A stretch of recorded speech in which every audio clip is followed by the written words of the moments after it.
आज जो कुछ भी हो रहा है, देखिए हमारा एक नैतिक उत्तरदायित्व इसलिए भी बनता है क्योंकि इस एसएससी एग्जाम के लिए जितने भी बच्चे तैयारी कर रहे हैं, तो हमसे सबसे ज़्यादा बच्चे पढ़ते हैं। एसएससी का सबसे ज़्यादा लाइव बच्चा कहीं पर है तो वो यहाँ पर है। तो एक नैतिक उत्तरदायित्व यानी कि उन बहुत सारे बच्चों ने अपने भविष्य की उम्मीद वो किससे लगा रखी होगी, वो हमसे लगा रखी है। लेकिन दोस्त, जब हम पढ़ा रहे हैं और अगर कोई स्टूडेंट हमसे ये पूछ ले कि आप जो पढ़ा रहे हैं क्या गारंटी है इस बात की कि एग्ज़ाम में जितना अभी चल रहा है कोई ट्रांसपेरेंसी नहीं है, कोई जवाबदेही नहीं है, बहुत सारी जितनी भी गड़बड़ी स्टूडेंट्स को फेस करनी पड़ रही है, क्या इस सब का जवाब भी तुम्हारे पास में है? तो मेरे दोस्त, अब तुमको कहना होगा कि अब और नहीं। और मैं ये कह सकता हूँ कि इस बात को हमको हर किसी को बहुत आक्रोश से बोलना चाहिए, क्योंकि अब ऐसी स्थिति आ गई है कि जिस देश में मतलब टीचर्स को एक भगवान की दृष्टि से देखा जाता रहा है, तो उन टीचर्स को भी बार बार मजबूर कर देना कि उनके ऊपर भी प्रश्न चिन्ह लगाए जाएं। और वो किसकी वजह से प्रश्न चिन्ह लगते हैं? खराब व्यवस्था और सरकार की वजह से। सरकार की वजह से। तो एक अध्यापक सिर्फ बच्चों को पढ़ाने के लिए नहीं है, कोई भी एक अध्यापक उन बच्चों के अभिभावक की तरह है, जो सिर्फ उनको ये नहीं है कि किताबों का पाठ पढ़ाता है और वो किताबों का पाठ पढ़ाते रहने से बात बनेगी भी नहीं दोस्त।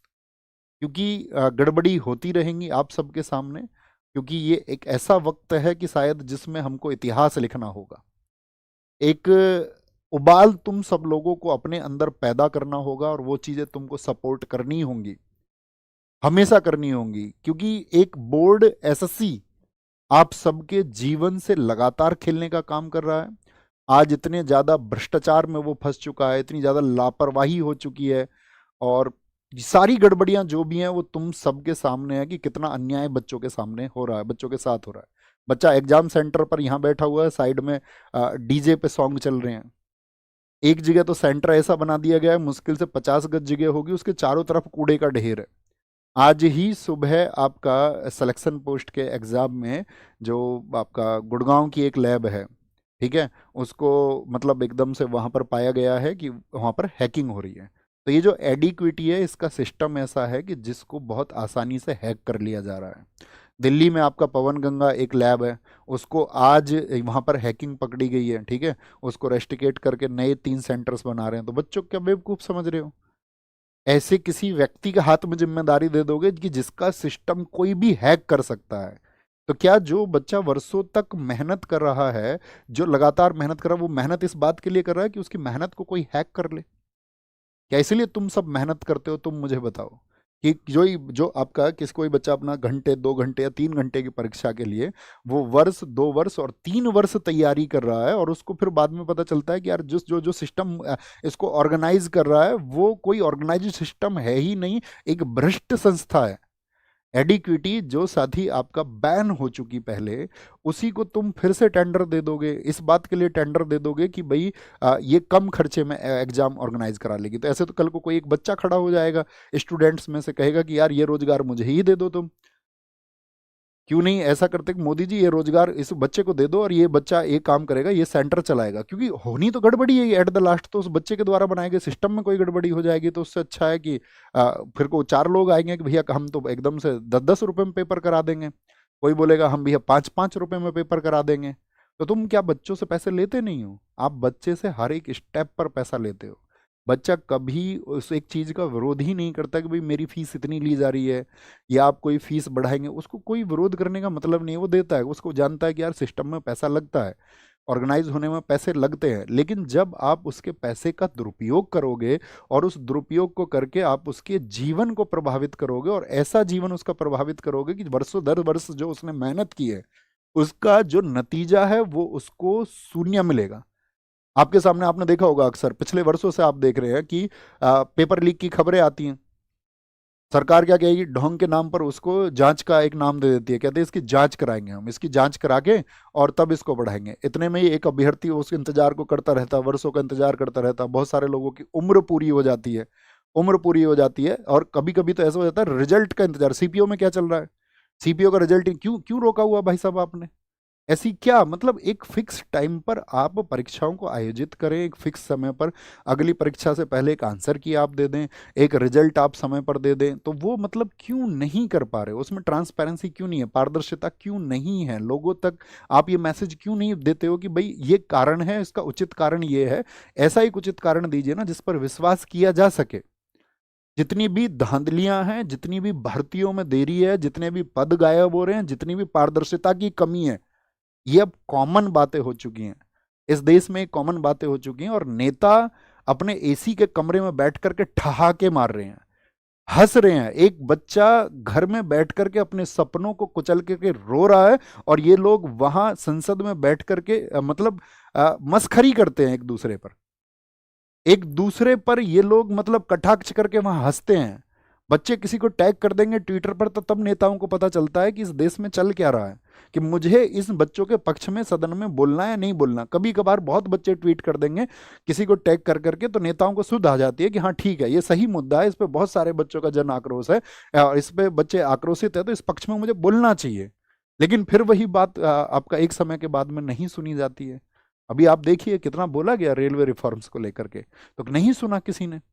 खूब ट्वीट किए, सब लोगों ने ट्वीट किए। तो हम सिर्फ एक सवाल पूछना चाहते हैं कि क्या ये मतलब ऐसे न्यू इंडिया को हम चाहते थे? क्या ये सही में न्यू इंडिया है, जहां ऐसी स्थिति आ गई है कि सात छात्र वर्ग इस देश में सड़कों पर बैठने के लिए सोच रहा है, जहां पर छात्र हर पल ये सोच रहा है कि मेरा भविष्य सुनिश्चित होगा भी या नहीं भी होगा? क्या जो मैं तैयारी कर रहा हूं इसको एक दिशा मैं दे भी पाऊंगा? क्या मैं सफल हो भी पाऊंगा? क्या इसी न्यू इंडिया की संकल्पना हम करते हैं दोस्त? आप बताइए मुझे। क्योंकि आप परीक्षा नहीं ले रहे हैं सिर्फ, और परीक्षा लेके उसके बाद में जब बच्चा धांधली, हैकिंग, किसी भी फर्जी कोई भी एंट्री करा लेना, पैसे वाले बच्चों की, कहीं पर भी ये सुनने में आया, कहीं पर भी आपका किसी खराब व्यवस्था को आप लोगों ने जिम्मेदारी दे दी बिना किसी जांच पड़ताल के। क्या ये एक बच्चे के विश्वास का कत्ल नहीं है? जो विश्वास वो इस देश के प्रति रखता है, इस देश के उन सर्वे सर्वाओं के प्रति रखता है कि हाँ वो लोग हमारे लिए कुछ सोचेंगे, क्योंकि हम इस देश के बच्चे, हम सुनते आए कि जिस ओर जवानी चलती है उस ओर जमाना चलता है। लेकिन ये भारत क्यों नहीं चल रहा है उस जवानी के लिए? ये भारत के नेता क्यों नहीं तड़प रहे हैं उन जवानों के लिए कि ये वही लोग हैं जो कल सिस्टम में बैठेंगे, यही लोग हैं जो इस देश को सुधारने का काम करेंगे, और इनको एंटर कराने के लिए जो व्यवस्था है वो एकदम से भद्दी व्यवस्था है।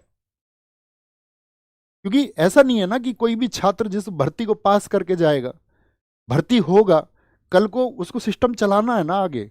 अगर आप उसको पहले ही इस देश की व्यवस्थाओं के बारे में इतनी उसकी मानसिकता को या उसकी मन में ऐसी चीजों को आप घर करा देंगे कि इस देश का तो सिस्टम ही ऐसा है, तो क्या वो उस सिस्टम को नहीं स्वीकारेगा कल? कैसे वो गर्व करेगा मतलब व्यवस्थाओं पर? कैसे वो देश पर गर्व करेगा? कैसे इन नेताओं के लिए वो ये सोचेगा कि हाँ ये मेरे लिए कुछ अच्छा सोचेंगे? बच्चे को पढ़ाने के लिए उसके माँ बाप बहुत जगह पर मजदूरी कर रहे हैं, और बहुत जगह पर लोग अपनी जमीनों को बेच रहे हैं, अपने खेतों को बेच रहे हैं कि हाँ कल मेरा बच्चा कुछ अच्छा कर जाएगा और चीजें एकदम से सही पटरी पर आ जाएंगी। कोई पूरी रात को बच्चा जागकर इस बात के लिए पढ़ रहा है कि कल एक दिन एक सवेरा आएगा, और उस सवेरे के होने के बाद में वो संघर्ष थोड़ा सा विराम ले लेगा, वो संघर्ष थोड़ा सा थम जाएगा। लेकिन जब उसके पास ये खबरें पहुंचती हैं तो उसका विश्वास टूटता है, उसका रातों को जाग कर के जो मेहनत करना था वो एकदम से खत्म हो जाता है, और वह इस सिस्टम के सामने हार मान लेता है। मेरा दोस्त, ये हार मानने का वक्त नहीं है। खुद से वादा करना कि अब क्रांति होगी, और अब आंदोलन होगा, और इस देश के हर घर से आवाज उठेगी, और इस बात के लिए आवाज उठेगी कि हमारे साथ अब इनजस्टिस और नहीं हो सकता, हमारे साथ अब अन्याय और नहीं हो सकता है। और बस मैं तुमसे इतनी बात कह सकता हूं कि तुम डरना मत, झुकना मत। और क्योंकि अगर हम डर गए ना दोस्त, और अगर हम झुक गए, तो इस देश की जो टेढ़ी रीढ़ जिस किसी ने भी की है उसे हम कभी सीधी नहीं कर पाएंगे। और ये छात्र वर्ग है, ये जवान वर्ग है, जो इस देश की नेताओं के द्वारा जो, या सिस्टम के द्वारा, या खराब अधिकारियों के द्वारा, भ्रष्ट अधिकारियों के द्वारा जो टेढ़ी रीड की जा रही है, उसको हम सीधा करेंगे और मिल के करेंगे। मैं व्यक्तिगत तौर पे कहूं कि मेरा जीवन तुम सबकी वजह से है। अगर अपना जीवन भी कुर्बान करना पड़ेगा इस व्यवस्था में बदलाव करने के लिए, तो हम कर देंगे और बेझिझक कर देंगे, बिना किसी संकोच के, बिना डरे, बिना झुके कर देंगे। तो ये एक मूवमेंट होगा। हम आपको बता चुके हैं 31 को टीचर्स की मीटिंग होगी आपस में। सब टीचर्स आपस में डिसाइड करेंगे कि कैसे एक परफेक्ट वे पर चलना है, ताकि आपकी चीज़ों में जो आवश्यक सुधार होने चाहिए वो कैसे किए जाएंगे। और अगर उन सब चीज़ों को कंसीडर नहीं किया जाता है, तो ये सिर्फ एक प्रोटेस्ट नहीं, ये भविष्य बचाने का आंदोलन होगा, इस प्रशासन को जगाने का आंदोलन होगा, और उस हर एक युवा आवाज को संगठित होना होगा जो इस खराब सिस्टम के खिलाफ में लड़ना चाहती है, जो ये चाहती है कि ये लड़ाई हो। क्योंकि बहुत कॉमन सी चीज़ है ना, सब जानते हैं क्या होना चाहिए। भाई एक कैलेंडर फिक्स हो जाए, फिक्स डेट हो जाए, एक आंसर की आ जाए बच्चों के पास में, उसको पता रहे कि भाई मेरी गलतियां कहाँ पर हैं, क्या पैटर्न चल रहा है। अब तुम किसी भी नई संस्था को कम से कम एक समय पहले बताओगे ना बच्चों को कि भाई क्या पैटर्न होगा परीक्षा का, साल 6 महीने पहले बच्चों को इन्फॉर्म करोगे कि भाई ये पैटर्न होना चाहिए, ताकि बच्चा उस मानसिकता से खुद को तैयार कर ले। अब बच्चे को पता चलता सिलेक्शन पोस्ट का है जी, वो सब कुछ पैटर्न चेंज हो गया है। अब उसके 10 दिन बाद जो सीजीएल देने वाला है, उसके दिमाग में क्या प्रश्न होंगे। जिसने साल 6 महीने 2 साल तैयारी की है, उसकी मनोस्थिति क्या होगी इस समय, उसके क्या वो अपनी तैयारी पर फोकस कर पा रहा होगा, या उसके दिमाग में सिर्फ एक ही प्रश्न चल रहा होगा कि यार पैटर्न क्या रहेगा। अब वो उन तमाम वीडियोस को, उन खराब बेवजह की वीडियोस को देखेगा कि अब पैटर्न चेंज में क्या होगा। क्योंकि कुछ टीचर्स को नहीं पता है क्या होगा पैटर्न चेंज करके, तुक्का लगाएंगे सब लोग। ये तो बच्चे को पता चलेगा 1-2 साल में वो पैटर्न रिपीट होता है, तो फिर सब लोग उसकी नब्ज पकड़ लेते हैं, लेकिन किसी को नहीं पता होता। हमने नहीं बनाया कोई वीडियो पैटर्न चेंज क्या हो, पता ही नहीं है किसी को क्या होगा। पारदर्शिता बिल्कुल नहीं है, समय पर रिजल्ट बिल्कुल नहीं है, पेपर लीक्स तो खबरें आती रहती हैं, आप सब जानते हो। लेकिन ऐसी एक संस्था एडिक्विटी को जिम्मेदारी दे देना, जिस पर हैकिंग जैसी चीज़ों की शिकायतें, या ये पता ही नहीं चल रहा है कितने बड़े स्तर पर हैकिंग है, कौन लोग किसको बेच दे रहा है, क्योंकि उनका जो सॉफ्टवेयर वो आसानी से हैक हो सकता है। और एक सस्ती और रद्दी, भ्रष्ट, अगर मैं ये कहूं कि जिस पर भ्रष्टाचार प्रूव हो चुका है, एक खराब संस्था, उसको ये जिम्मेदारी दे दी गई है आपके भविष्य की। और मतलब बहुत सारे मुद्दे हैं जिन पर बातें होंगी।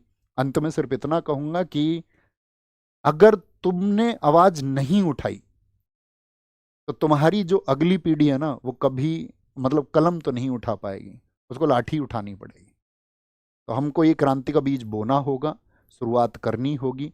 हम सबको अपनी आने वाली पीढ़ियों, अपने खुद के भविष्य को बचाने के लिए साथी एकजुट होकर के एक आवाज उठानी होगी।